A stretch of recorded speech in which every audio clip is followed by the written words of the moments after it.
नमस्कार दोस्तों, आज हम लोग हिंदी के कुछ लेखक और उनकी रचनाओं को याद करने की ट्रिक्स देखेंगे। हमारे 5 आपके लेखक हैं, रामचंद्र शुक्ल, जयशंकर प्रसाद, पद्मलाल पन्नालाल बख्शी, डॉक्टर राजेंद्र प्रसाद और रामधारी सिंह दिनकर। तो इस वीडियो में हम इन 5 लेखकों के बारे में और उनकी रचनाओं के बारे में देखेंगे और उनको ट्रिक के माध्यम से याद करेंगे। सिर्फ 10 मिनट के अंदर आप लगभग 50 से 60 जो है रचनाएं पढ़ चुके होंगे इन 5 कवियों की। और बिल्कुल स्टोरी, पहले आपको एक स्टोरी बताई जाएगी और स्टोरी के बाद वो ट्रिक बताई जाएगी। 2 या 3 बार अगर आप रिपीट कर लेते हो तो एग्जाम तक फिर आपको इनकी रचनाओं को याद करने की जरूरत नहीं है।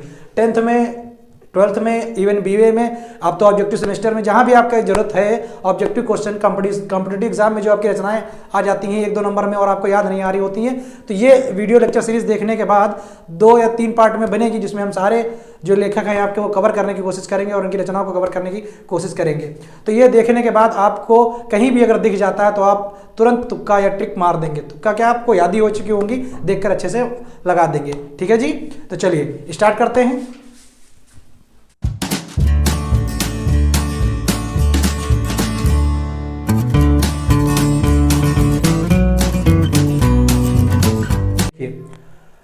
हिंदी साहित्य के इतिहास में ट्रिक क्या है हमारी?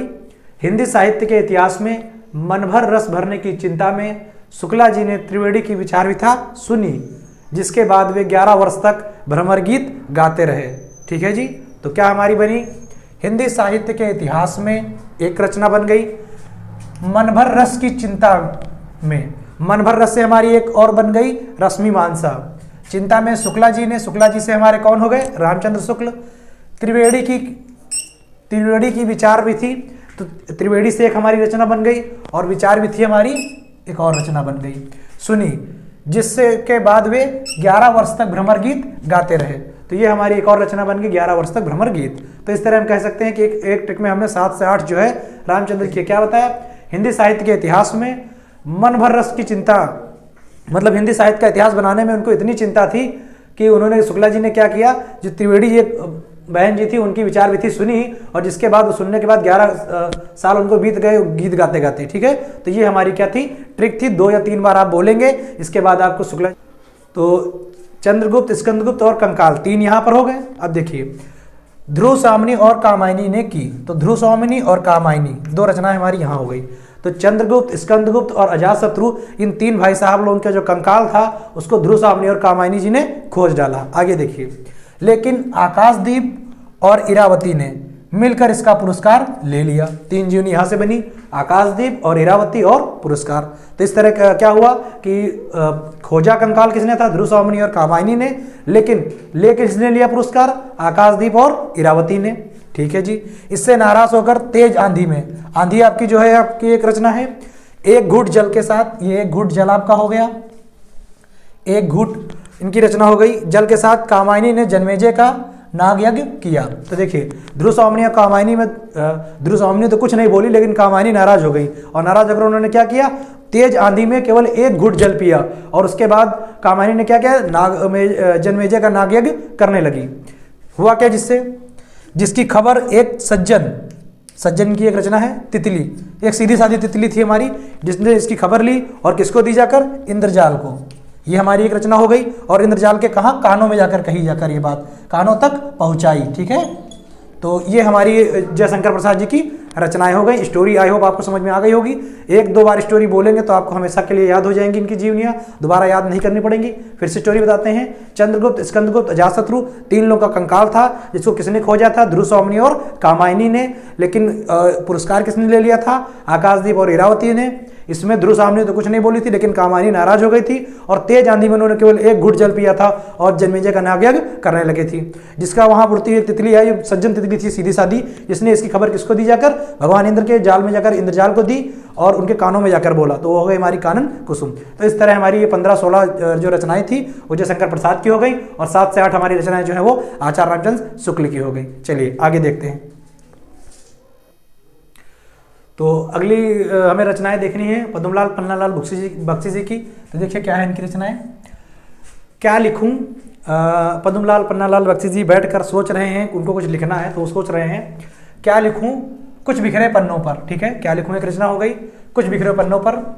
विश्व साहित्य या हिंदी साहित्य विमर्श। वो सोच रहे हैं कि हम क्या लिखें, विश्व का साहित्य लिख दें या केवल हिंदी साहित्य का ही विमर्श लिखें। ठीक है, पंचमात्र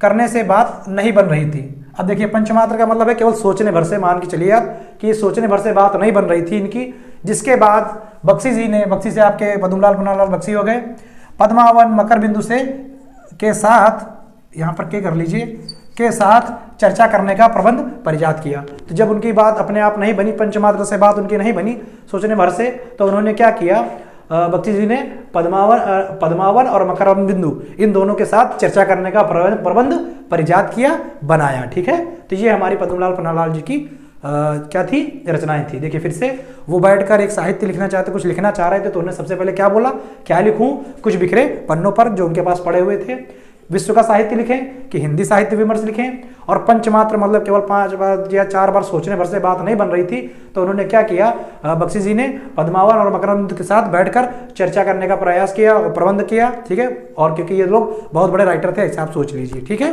तो ये हो गया पद्मलाल पन्नालाल बख्शी का। 2-3 बार आप बोलेंगे तो स्टोरी आपके दिमाग में बैठ जाएगी। अगले हैं हमारे राजेंद्र प्रसाद। इस स्टोरी में याद रखिएगा, तो अगले हैं हमारे राजेंद्र प्रसाद। आप याद रखिएगा राजेंद्र प्रसाद जी हमारे गांधी जी को मानते थे बहुत। ठीक है, क्योंकि इस स्टोरी में उनकी जरूरत पड़ने वाली है। तो देखिए राजेंद्र प्रसाद जी आत्मकथा लिख रहे हैं अपनी बैठकर। तो पहले यहाँ से हमारी एक रचना उनकी हो गई, मेरी आत्मकथा। अब वो अपनी आत्मकथा में क्या कर रहे हैं, मेरी आत्मकथा में मेरी यूरोप यात्रा, एक हमारी यहाँ से इनकी रचना हो गई, के दौरान वहाँ की शिक्षा और संस्कृति का, मतलब जब वो यूरोप गए, वहाँ घूमने गए, तो वहाँ की जो शिक्षा और संस्कृति थी और जो भारत की शिक्षा और संस्कृति थी, इसका उनको दोनों ने मिलाकर अध्ययन किया। किसने किया, राजेंद्र प्रसाद ने, और उन्होंने उसको अपनी आत्मकथा में लिखा। तो उन्होंने क्या कहा, और मेरी आत्मकथा में यूरोप की यात्रा के दौरान वहाँ की शिक्षा और संस्कृति का भारतीय शिक्षा के साथ साहित्य और संस्कृत का अध्ययन गांधी जी की देन है। तो उन्होंने कहा कि हमने अपने जो यूरोप की यात्रा के दौरान वहाँ की शिक्षा और संस्कृति देखी थी, एक रचना यहाँ से मिली, और भारतीय शिक्षा के साथ जो संस्कृति, साहित्य और संस्कृत है, इसका जो उन्होंने अध्ययन किया है, दोनों को मिलाकर, वो किसकी देन है, महात्मा गांधी जी की देन है। कौन महात्मा गांधी, वही खादी के अर्थशास्त्री। तो यहाँ से हमारी एक और उनकी रचना बन गई। ठीक है, कौन खादी के अर्थशास्त्री कौन थे, चंपारण वाले महात्मा गांधी, जिन्होंने चंपारण में आंदोलन किया था हमारा। ठीक है, तो ये हमारी रचनाएं हो गई कौन कौन सी, मेरी आत्मकथा, मेरी यूरोप यात्रा, शिक्षा और संस्कृति, भारतीय शिक्षा, साहित्य और संस्कृत, गांधी जी की देन, खादी का अर्थशास्त्र, चंपारण के महात्मा गांधी।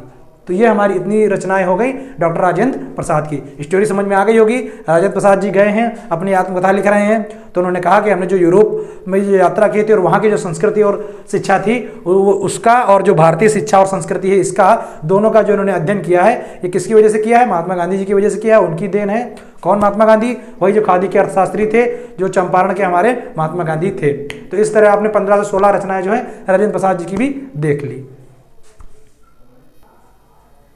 तो अगले राइटर हमारे जी हैं रामधारी सिंह दिनकर जी, और इनकी रचनाओं को भी हम एक स्टोरी के माध्यम से देखेंगे, और 2 या 3 बार आप बोलेंगे तो उसके बाद आपको इनकी सारी रचनाएं याद हो जाएंगी। स्टोरी क्या है कि हमारे सिंह साहब जी हैं, जो, चलिए स्टोरी बोल के ही पूरी कर लेते हैं एक बार। संस्कृत के 4 अध्याय पढ़कर सिंह साहब अर्धनारीश्वर का रूप धारण करके देश विदेश घूमने के बाद बट पीपल के पेड़ पर जा बैठे, जिसके नीचे जलती उजली आग में रेती के फूल डालकर मिट्टी की ओर चल दिए, जहां उन्हें भारतीय संस्कृति की एकता और राष्ट्रभाषा की एकता के दर्शन हुए, जिससे उन्हें एक शुद्ध कविता की ओर जाने का मौका मिला और राम की कृपा से इनके दिन बदल गए।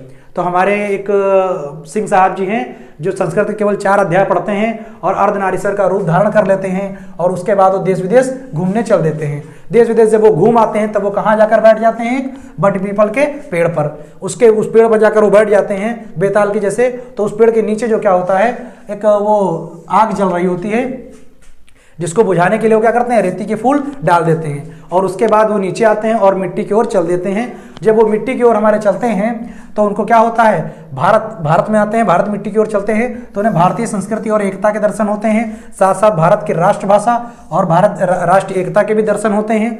अब इससे क्या होता है, इनका मन खुश हो जाता है या इनको ज्ञान मिल जाता है, जिससे एक शुद्ध कविता की ओर ये चल देते हैं लिखने की ओर। और जब ये एक शुद्ध कविता लिखने का इनको मौका मिल जाता है तो भगवान राम जी की कृपा से इनके दिन बदल जाते हैं। तो राम और दिन से मिलकर हो गए रामधारी सिंह दिनकर। तो ये हमारे रामधारी सिंह दिनकर जी की रचनाएं थी और स्टोरी थी। आई होप आपको समझ में आ गया होगा।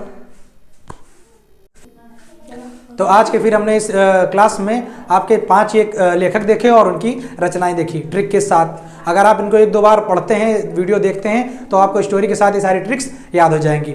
लेक्चर 2 में हम कोशिश करेंगे आपकी ये 5 से 6 लेखक और उनकी रचनाओं को कवर करने के लिए, जो क्लास 10 से लेकर आपके इवन BA तक हिंदी, जहाँ भी कॉम्पिटेटिव एग्जाम में हिंदी आती है, रचनाएं आती हैं लेखकों की, वहाँ पर सब जगह पर आपके लिए इंपॉर्टेंट रहेंगे। ठीक है, तो अगर आपको वीडियो पसंद आता है तो हमारे चैनल को सब्सक्राइब करें, वीडियो को लाइक करें और हमें मोटिवेट करें।